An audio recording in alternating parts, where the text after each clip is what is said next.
The tips I have to men to try to reduce side effects of radical prostatectomy are education and preparation.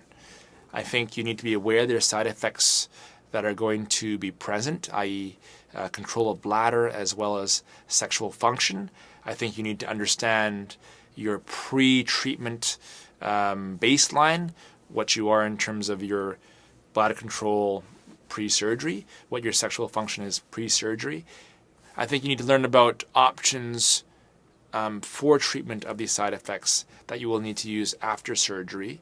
And you need to try them before surgery in order to see how they feel, like see what doing pelvic floor exercises feels now versus after, to see what taking a PDE5 inhibitor is now versus after, so you have something to compare it to.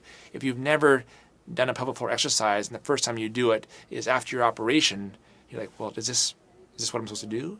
But if you've done it before the operation, then you know exactly what it feels like.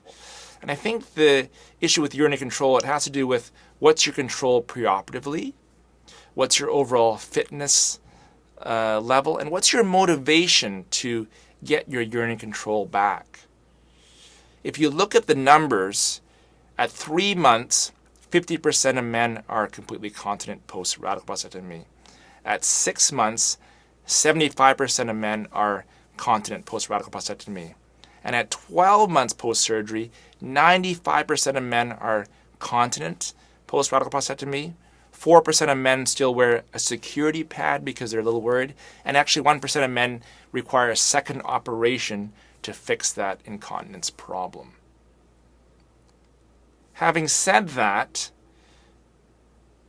your continence is never really going to be exactly what it was prior to surgery.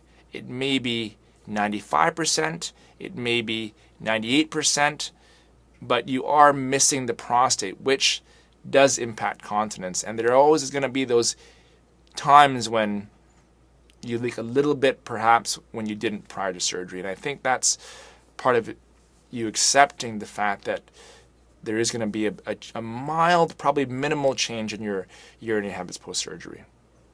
Everybody is still able to be intimate with their patient after surgery, and everybody is still able to achieve some climax or orgasmic experience after surgery.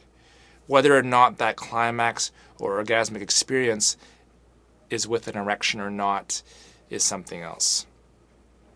In terms of achieving that erection, some people do regain full sexual function after surgery, and that regaining of sexual function happens somewhere between 3 months and 12 months after surgery, depending on how motivated that patient was, depending on their prior sexual function. There are many ways to achieve erections with medical help after surgery. There's the use of medications, such as Viagra or Cialis. There's actually using the medications in an injection right into the penis to achieve an erection. There is a device called the vacuum device to pull the blood into the penis. And there is actually a surgery where you can put an implantable prosthesis in the penis to achieve erection.